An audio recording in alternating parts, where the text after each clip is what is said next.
Hello, everybody! BeMetalways here. Welcome to another weekly heavy metal album review.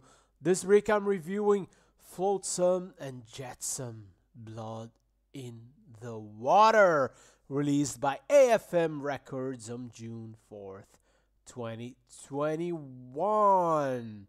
Yes, we all heard about them, right? The veteran Arizona Thrashers, FLOTSAM and JETSAM, released their landmark debut album, Doomsday for the Deceiver, back in 1986. It is their only album with Jason Newsted before his departure for Metallica, of course.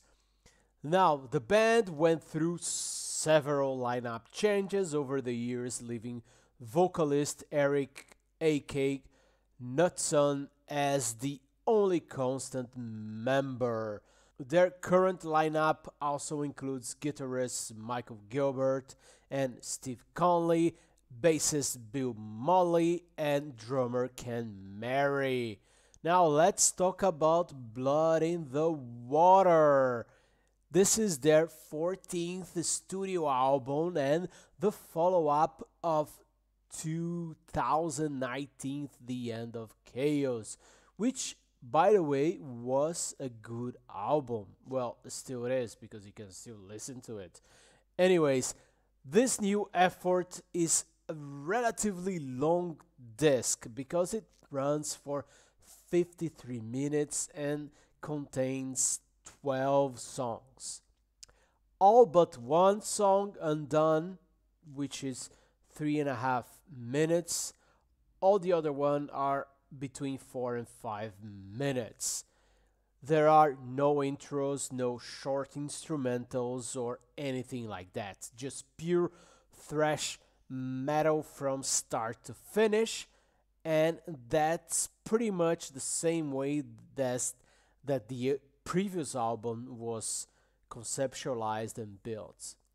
Now, FLOTSAM and JETSAM makes a thrash metal that is heavily influenced by traditional heavy metal as well. And I hear a lot of like Judas Priest, a little bit of Iron Maiden in their sound. But all in all, it's a very melodic and full of hooks kind of thrash metal.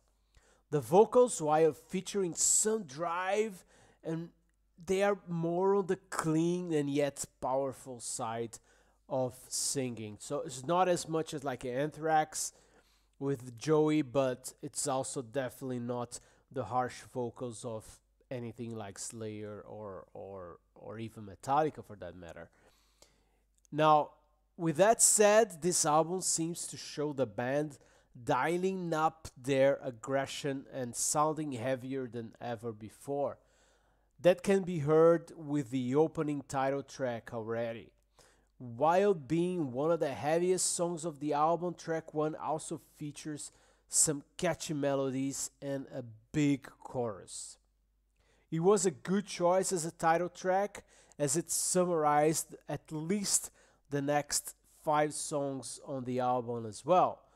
So this first half of the album is very good. I really enjoy it.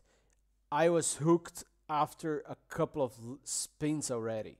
And the guitars are heavy, they're full of riffs, there's some cool solos, and the crunchy power chords here and there combined with the riffs. Anyways, it's very cool guitar work overall. The vocal melodies are really catchy, and the choruses are usually contagious. I mean, you listen to those choruses and you're singing them in your head right after. While subtle, the band did improve the album variability and dynamic compared to the previous album. When I reviewed that one, that was my main criticism about that album, that was too much of the same from start to finish. Here is a bit difference. For example, track number 6, Cry for the Dead, has some slower tempo moments, and that worked very well to give some variability. But don't get me wrong, it's not a ballad. It's more like an up and down kind of heavy song on the lines of Beyond the Realms of Death from Judas Priest, of course. But also, this song has a bit of Iron Maiden flavor, so it's a very cool song. Now, when we get to the second half of the album, to me, it feels a bit more like a hit and miss situation.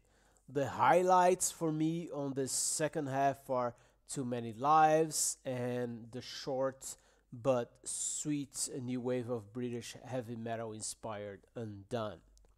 The lyrics are a bit on the downside, I think heavily influenced by the situation of the world we're in, the pandemic, etc. So, yeah, blood in the water, too many lives lost and died, things like this. But that's not a problem. I think that just reflects the reality we're living in.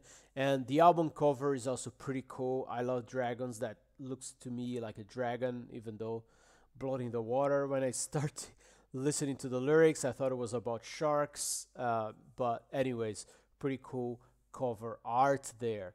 Now, if I'm being picky here, the album suffers from the same problem as the predecessor, too many songs, which leads to the album being front loaded due to some fillers on the B side, if this was a one disc vinyl. Now, while Reaggression brings also some dynamics to the album, I personally don't like the execution. It sounds uninspired, especially the chorus is kind of irritating to me personally. I also can't stand the O of Great Dragon. Personally didn't connect with me. Other than that, nothing really to complain about the album, really. Overall, it's a good album. Mostly well written, executed and produced.